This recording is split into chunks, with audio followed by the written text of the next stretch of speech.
The call came just after midnight. A voice I didn't recognize whispered through the static, "Check your wife's phone. The truth is already in there." Then silence. I sat at the kitchen table, staring at the half-empty glass of bourbon. My wife slept upstairs. The house hummed with the sound of the refrigerator, steady and indifferent, like it had been waiting all along for this moment. I told myself it was a prank, some cruel joke. Yet my chest tightened in a way I couldn't dismiss. I went upstairs. Her phone glowed faintly on the nightstand. For a second, I almost turned away. Then I didn't.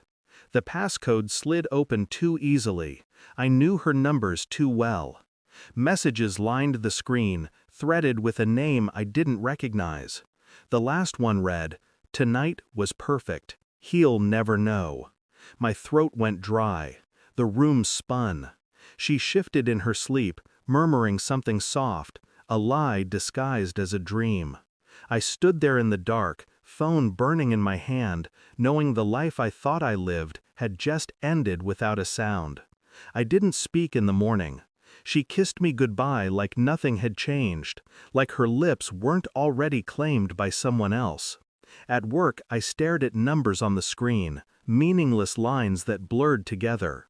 All I could see was that message, "He'll never know." I replayed every detail of the past months.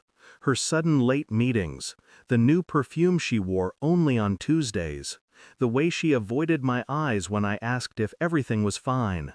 I remembered the night she cried in the shower. I thought it was stress. I held her, she pushed me away. Now it fit too perfectly. But suspicion wasn't enough. Not for me. I needed certainty, proof, something undeniable. I smiled at my colleagues, laughed when I had to, but behind my calm, my mind worked like a blade being sharpened. That week, I became two men. To her face, I was the same husband, steady, composed, predictable. Inside, I was an archivist of her betrayal. I copied her phone records, quietly installed a tracker on her car. Every detail fed into a private ledger only I could see. Thursday night, she said she was working late. I followed.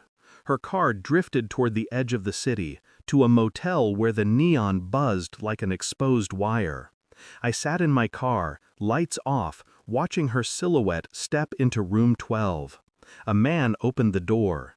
His hand touched her back like it belonged there.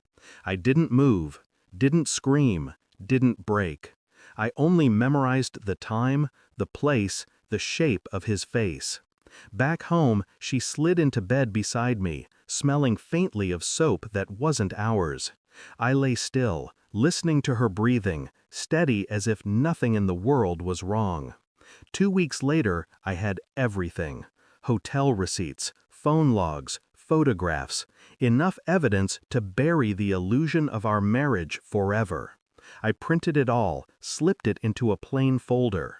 That night, I set it on the dinner table between us. She frowned. "What's this?" "Read," I said. Her hands trembled as she opened it. 1 page in, her face drained of color. By the last, she couldn't lift her eyes. Tears welled.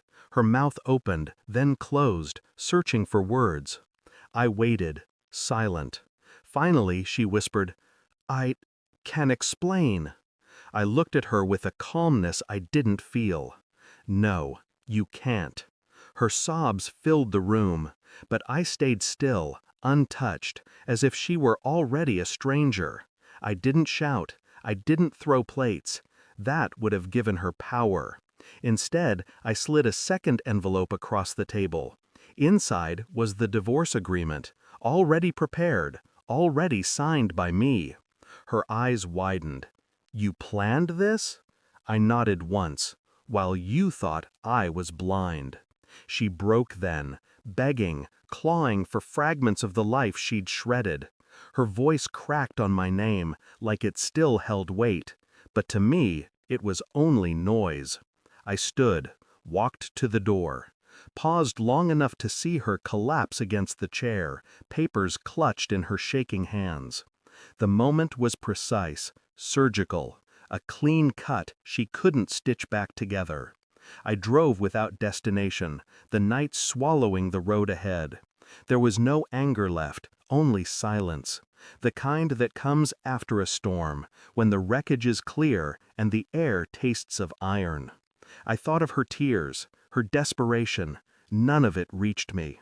She had written her truth long before I exposed it. What remained was mine. Freedom, control, a clarity sharper than grief. I lit a cigarette, watched the smoke curl out the open window. For years, I believed love was unbreakable. Tonight, I understood. It isn't love that binds people, it's lies. And once the lies die, so does everything else. Thanks for watching. Don't forget to like, share, and comment. Subscribe now to Cheating Stories Insight World for more amazing stories.